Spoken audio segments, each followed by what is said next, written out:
Hello and welcome to the latest special edition of the Sharesify podcast. I'm delighted to be joined by George Ferguson. George is Senior Aerospace and Defence Analyst and Team Leader at Bloomberg Intelligence. George, pleasure to see you. Thank you for having me. Thank you for letting me Uh, join. Absolutely great.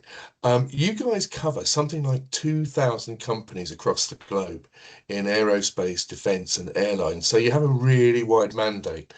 And I mentioned off camera that I watched your interview on Visual Approach earlier. For anyone who isn't into aerospace and defence, that's a pilot's in joke. And first of all, I have to say it was a lot of fun. But secondly, you said, which I thought was really interesting, when you first started at Bloomberg, nobody was that interested in talking about defence companies, particularly in Europe. I'm guessing part of that was probably ESG. Remember that when Yeah. people couldn't buy defence companies, but I guess that's changed an awful lot in the last few years. I mean, not just since Ukraine, but I imagine in the last 3 months even, you've seen a big uptick in interest. Yeah, absolutely, right. So yeah, when I used to come to Europe, I would sort of take my defense hat off, right, and just be aerospace and just talk Airbus and Boeing in that competition. But yeah, lately, especially, if I'm talking to clients in the middle of Europe, right, in Germany, Poland, or up in Scandinavia, a heavy interest in defense. Obviously, the world has gotten a little bit, it seems like shakier, maybe riskier. And so, with the US administration talking about their needs other places and potentially pulling back some of US capabilities in Europe, there's a very keen interest on the continent. Yeah, absolutely. And one thing I noticed is a lot of this defense spending in Europe seems to be going on satellites. So Germany was talking about spending 35 billion euros, about $40 billion on military space capability. Yeah. And the UK and France are also increasing their spending. Now, some of it's to replace US systems, as you say, where they might be withdrawn. But do you get the impression that space might be the future for some European defence companies? So I think there's definitely more room for European space companies to get involved in defense. And so I think there's opportunity. Much like you said, traditionally the US has sort of come in and provided a lot of the backbone to NATO. It helped provide Mm, communication systems, intelligence systems. And of course, when they're providing that backbone, they're leaning on systems that have been built by the US Department of War, DO, Department of Defense, whatever it was called at the time. And so, look, I think as Europe moves forward, hopefully in a more integrated fashion, I think that Europe will want its own communication systems. It'll want its own Earth observation and intelligence systems. And the Germans are showing that desire with the money they put towards it. So yes, I think there's some opportunities. There's some startups down in Munich that I know are into defense, and so I think you'll see not the bulk of defense money spent there, but you'll see some sizable amounts being spent there. yeah, that's interesting. I mean, I've been looking at, we've got a company called Seraphim Space Investment Trust, and they have a lot of very interesting stuff going on in satellites, like geothermal imaging satellites and communication satellites and so on. They're Yeah. not investors in SpaceX, actually, which is interesting, but obviously that leads us on to the big beast. And again, I just watched your webinar earlier today on the company and the challenges it faces. Um, you mentioned that you thought the lift business or the satellite launch business probably wouldn't be the main value driver. Could you just talk us through that a bit? Sure. Yeah. So, I mean, when we look at SpaceX and their launch business, first, I should say, and I said in the webinar, they've come a long way, right? And so, to be reusable on space lift equipment is, it helps lower cost dramatically, and it's going to unlock more and more opportunity in space. I think the challenge will be, it's a really heavy investment to put up satellites, especially low Earth orbit satellites, right? There's some of these constellations will have 10 plus thousand satellites circling the Earth. And so, already Elon Musk's Starlink is there, right? It's got 9,600 satellites in orbit. So we already Wow. know one of our big LEO providers, right? And I feel like given the cost, you can only have maybe five of these things in the next couple of decades. I feel like the US has got Starlink, it's already, pretty much in place. You'll see Amazon Leo lift their low Earth orbit constellation into space, which probably close to 10,000. I think the Chinese will want to be here. They've talked about it. I could see them doing a couple of those constellations. And I think Europe will want their own constellation in time. So maybe there's five, maybe India's in there, maybe there's six constellations. Mm. But I think you have to have pretty deep pockets and a desire to push through losses to do it.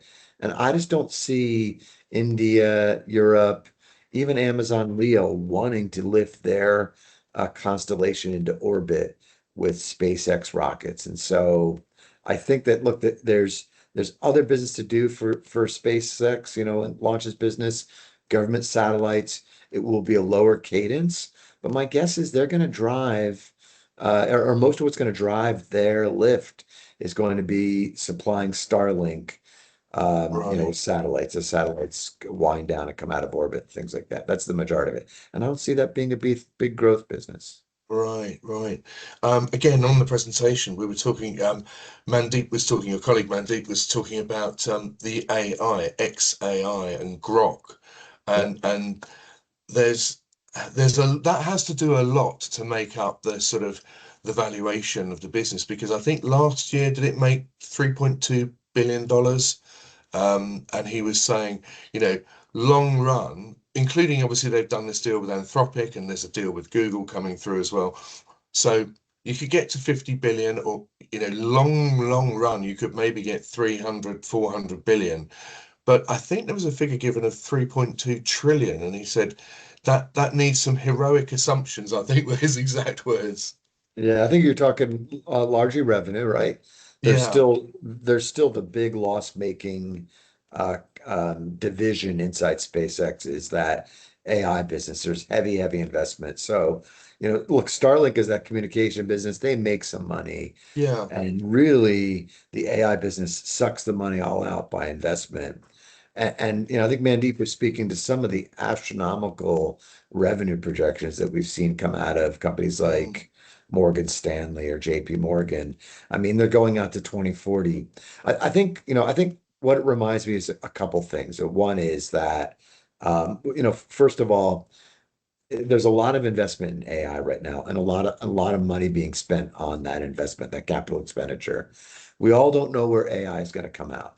So to project it to 2040, I think is really difficult, right? Even when we have a company that's fairly stable, projecting it out 3 or 4 years is still a bit of an edgy business because there's so many twists and turns that can occur.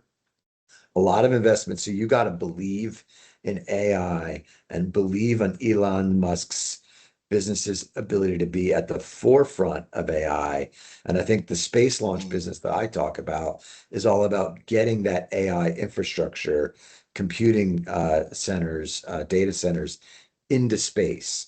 And I think you got to be a believer in that business, the data center in space, the AI, the Grok takeover, to really get, sort of to be a believer and be involved in the SpaceX IPO.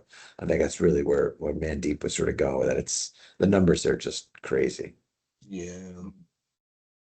Yeah. I mean, the other thing that surprised us all was that, first of all, we heard last week that the IPO would go straight into the index rather than having to wait to go into the index. So there was talk of, I don't know, up to 500 billion of passive money having to buy into it. And then late last week, we heard that S&P Dow Jones has said, no, they weren't going to get fast entry into the index. So not just SpaceX, but that could be the same with Anthropic and OpenAI. And then you'd have by market value, if the valuations, pre the money are accurate, you'd have like the 10 biggest stocks in the S&P, not in the S&P, if you know what I mean. Yeah. And that's what do you make of that? Look, I'm not the index guy, but from my professional opinion, and I've been inside the investing business for 30 years, um, it doesn't Yeah, hurt to maybe be a little bit slow and bring things into the index, right? Because again, I don't think we understand. There's a lot of investment AI. We don't understand sort of how viable these business models are going to be in the long run. I'd hate to see the S&P load up on all these new businesses and potentially have a bust on their hands. And then you get investors yeah, that are invested in the index that turn around one day and lose a lot of value. I'm not saying that's what's going to happen, but you'd hate to see it happen. You don't want to see yeah, people sort of load the boat, if you will. And so I personally think to go a little bit slow on this, especially the S&P 500, which is a broad market index, right? It's one thing if you're going to pull this into maybe a tech heavy index like a NASDAQ, but an S&P 500 broad market index, I think it does pay for them to go a little bit slow and take their time to put things inside the index. So I'm okay with it, but again, I'm not a tech guy. I'm a industrials, aerospace defense kind of guy. So yeah. I mean, I think you're right. I tend to agree that leave it up to the individual if they want to own it. But if you put it in the index, then by default, everyone's 401ks almost are going to own you these got it. companies, and you're taking away that choice almost Yeah. from people. Yeah. Yeah. Um, Brilliant, George. Thank you ever so much. I know you're an extremely busy guy, and I don't want to take up too much more of your time. But Sure. thanks ever so much for coming on the show. Really appreciate it. All right. Enjoyed it. Thank you. And I say thank you to our audience as well. We will have another special edition of the podcast for you very soon. So take care. And George, thanks again. Thank you much. Goodbye.